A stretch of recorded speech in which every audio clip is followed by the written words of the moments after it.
Welcome back, athletes. Today we're going to talk about a very important topic, one of my favorite topics, scoring with your pour.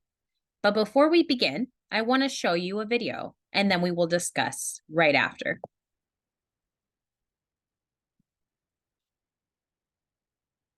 Athletes' muscles, like race car engines, generate heat when they work. And a bit like a car's coolant, fluid in the blood helps keep an athlete cool by transferring heat away from the muscle and body core. If an athlete doesn't replace fluid lost through sweat, becomes dehydrated, the risk of overheating increases. This can then lead to impaired performance and greater risk of heat illness. Checking urine color is the easiest way for an athlete to determine if they are beginning practice or games already hydrated. It should be light like lemonade, not a dark apple juice color. During activity, every athlete's hydration needs are different. In general, their performance can begin to suffer after about a 2% decrease in body weight. Athletes can weigh themselves before and after practices or games to determine the amount of fluid lost, which is a key step in developing a hydration plan.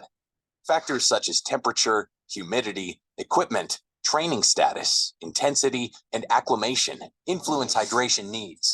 When developing a hydration plan, it's important to remember that sweat is more than just water. Electrolytes are also lost in sweat, so athletes should include them in their rehydration beverage to help replace what they lost. Sodium is particularly important because it's the electrolyte lost in sweat in the greatest amounts, plus it aids in keeping water where it's needed in the body. The addition of a small amount of carbohydrate, about a 6% solution, can provide an athlete energy while still promoting fluid absorption. Following a smart hydration strategy helps athletes stay safe and perform at their very best.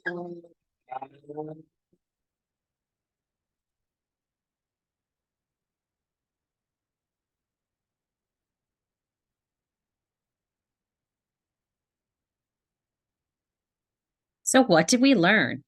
Well, we learned that water is very important. Why? Because almost 60 to 70% of our body is made of water. So that means it has to be very important for our cells, for our performance, for everyday walk of life.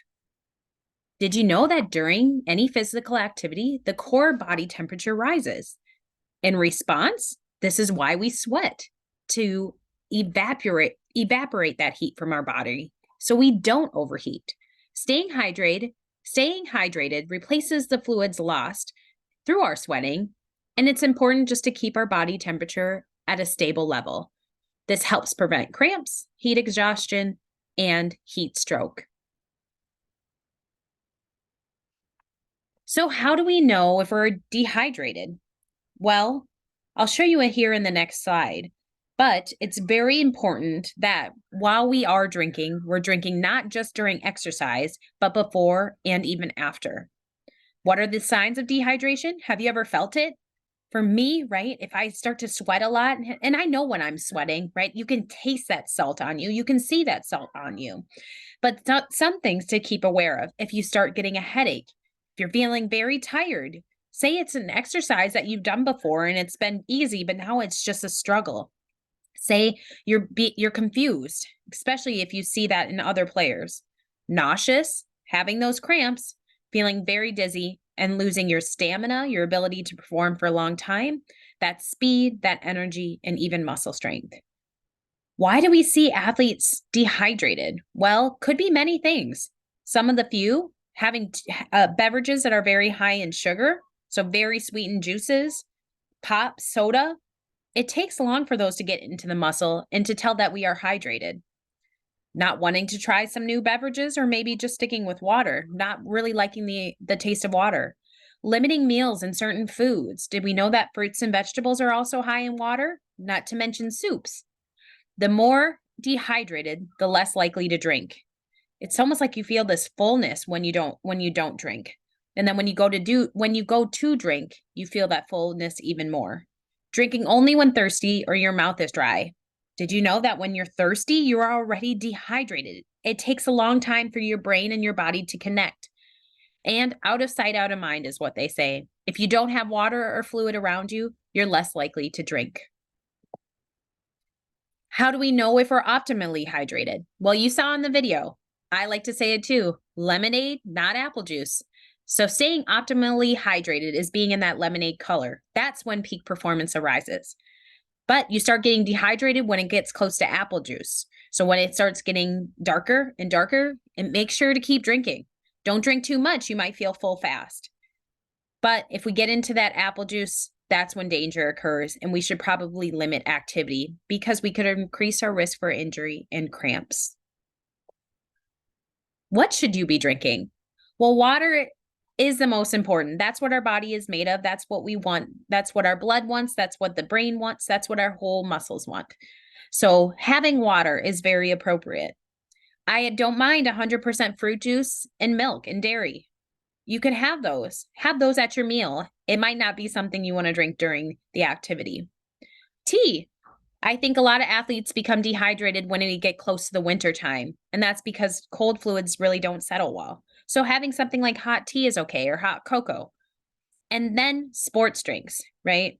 I like to say sports drinks are only for when in sport because they provide those electrolytes and carbohydrates that our body might need to fuel our energy and help with that sweat and thermal regulation, but only during sports athletes.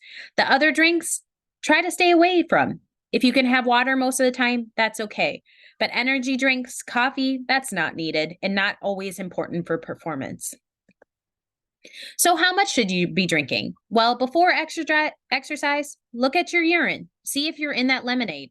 And this is where you should be drinking water. Begin the exercise well hydrated. 4 to 5 hours, maybe even 3 hours before the exercise, drinking about a bottle of water is where you want to aim.